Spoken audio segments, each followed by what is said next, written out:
All right, thanks very much, Mark. Here with Bears General Manager Ryan Poles. Bears, Arizona, another great opportunity, Ryan, awaits today. Another NFC battle, this time with a team that is 4-4, and in their division, tied for first, so it's a big game. First is some very important NFC games, because after New England, it's all NFC. Yeah, all of NFC after that. It's a good opportunity for our team to get back in the win column and play some good football. And we start talking about the head-to-heads because they matter.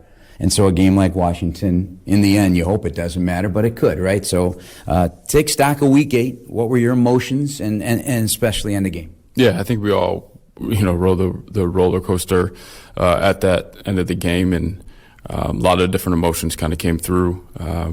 But I knew after that it was important for this team to gather itself, reflect on the tape, and get back to preparation for Arizona, because it's important to not let one loss, leak into the next week. So I loved how the team responded, how they practiced this week. It was very focused. The precision was there. So I'm excited to see them play. And about the game, what Caleb did and the offense did to work themselves out of a funk, to bring the team back, take the lead with 2 scoring drives, does it signal something about him again that you already kind of know, and this team, that they did not just fold their tent? Yeah, from a team perspective, it was interesting. Cole Kmet and I had a good conversation leaving the stadium last week, and that was what we can't lose from this. Was there was some really cool football being played in terms of the defense holding tight, getting stops. We played really good field position. I thought Torrey did an outstanding job punting, and then our offense was able to find a rhythm late in the game, and basically take us down in 3 drives. One came up short at the 1, the other 2 scored to go up with just a few seconds left. So to me that's a championship caliber trait. In some of your worst moments, you can still find a way to execute and to put yourself in a position to win, and we can't lose that. And what it does for a team is it keeps belief, no matter what happens, that you can finish a game. So we got to tighten up. Obviously, the last few seconds there, that part hurt. But there were a lot of positives coming from this game. Well, one of them, again, is the bigger picture. It's the number 1 red zone defense in the NFL. So there's been no break, making clutch situations evaporate with their own physicality and their own aggressiveness and their own performance. That must give you some great insight to the rest of this season, because that defense does not quit. No, it doesn't quit. Number 1 defense in the red zone, and then on offense, I think we're 4th in the red zone as well. So there's some positive traits there. And as our offense, gets into more of a rhythm and figures out how to play faster, in the start of games, we could be looking at something special. It felt like a different week here at Halas Hall. Was it? It really wasn't. I mean, obviously the beginning of the week, we were working through some things. But once we got back out to the practice field, everyone was locked in. They were together. They were aligned. Communication was really good. And, again, I like the way that we practice this week in our preparation and in the mindset of our players. Yeah, there is always this discussion of how you win or how you lose a game impacts, how you feel about it. And I guess there is a sense to that you could agree with. But the vibe that was created by that 3-game winning streak was invigorating. It was captivating. And one game or even one snap can't break that growth, right? Yeah, the culture, the people, both really just in this entire organization, they're not the ones that are going to let something like that, crack the foundation. Everyone rebounded really well, got positive as the week started, so we're in a good place. All right, how about Tyrique Stevenson? Is he in a good place? Apology. Anything about that or how it was handled sticks out to you? Yeah, we had some powerful conversations, and I think the biggest thing is, this is a moment for a young player where there's a potential for a lot of growth through adversity. He's a very strong-minded person that I think is going to learn from this and become a better player because of it. I think the key thing is, obviously there's an accountability part of things, but there's also the understanding that Tyrique's a part of this family. He's a Chicago Bear, and we're going to build him back up so that he's playing good football for us. He's played really good football for us in the past, So we're not going to let a situation like this break them, and we take a lot of pride in that. So you and Matt have created an environment where players, and we hear it all the time from Matt, lead from the front. Did you feel that happened this week?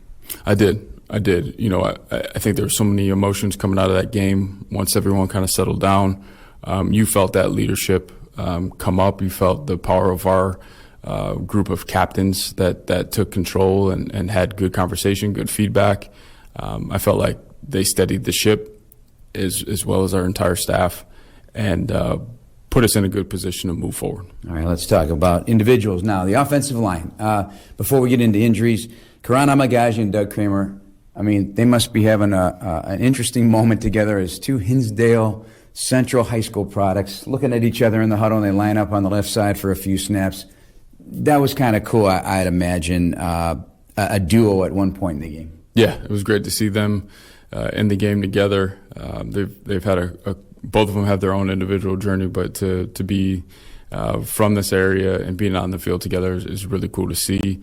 I thought Karan, had some rookie moments, but he also had some really promising moments as well that we can continue to build off of. He's a little dinged up right now, but he'll be back in the near future and hopefully can build off of some of those highlights that we saw during the game. All right, so today there's the possibility of more change with Larry Borum now ready to roll.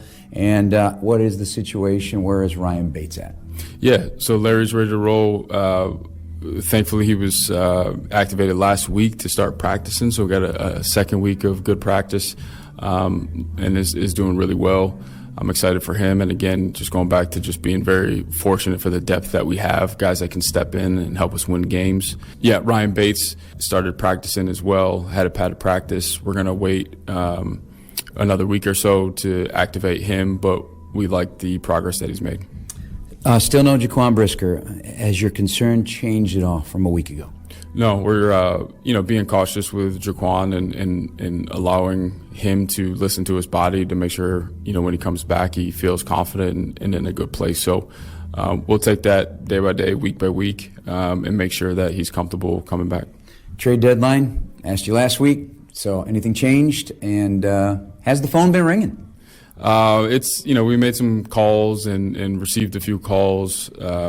Nothing's really made sense right now, but we'll see what happens here. On Sunday, things can come through on Sunday, but also Monday morning at the deadline. Yeah, because the big reason about that is a team that may say, hey, listen, we got to unload some stuff, and maybe something comes available that you didn't anticipate. Yeah, you got to stay opportunistic. You got to, pick up the phone and make those calls. You never know what opportunities do pop up, so you got to stay open-minded.